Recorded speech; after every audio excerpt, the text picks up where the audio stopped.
seo muine ag fálam conas luch slán ó oil. Okay, slán sin grúpa termí. Okay, so we had x cormla 3 agus y cormla 4.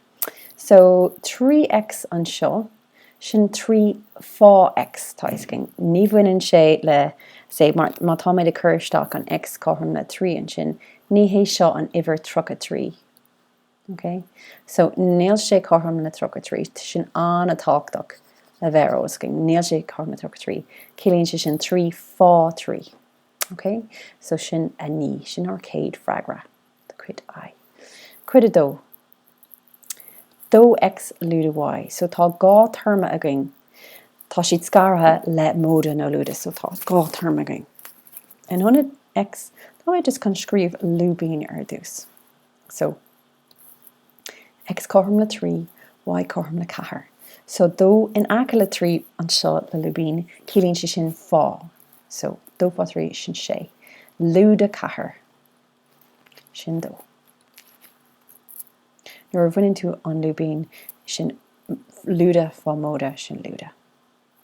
Okay. Cuid 3.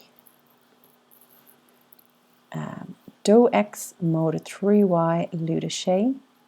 So arís lúbín in anad an x agus an y. So sin x cormla 3 agus y cormla 4. So dó fá 3 sin sé, 3 fá 4 sin 2. So sé móda 2 sin 8, lúda sé sin 2. Sin ar freagran sin, agus an ceann déarnach. Dó xy. So arís, agus a go níos málam an ceist a scríomh amach. So dó fá x fá y, in anad x tá muid ag scríomh 3, in anad y tá muid ag scríomh 4. Agus rís tá ag úsá dána de friúil, but is cumlaing. Anis tá dó fá 3 fá 4. Níl sé corm leis an iver 3 gáchéad trocha 4. Ní hé sin an rud atá ag torliú nechar. Okay, so an táchtach.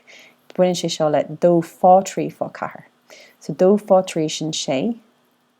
Rud a bhain ag gnám, sé fá 4 sin 24. Agus sin é.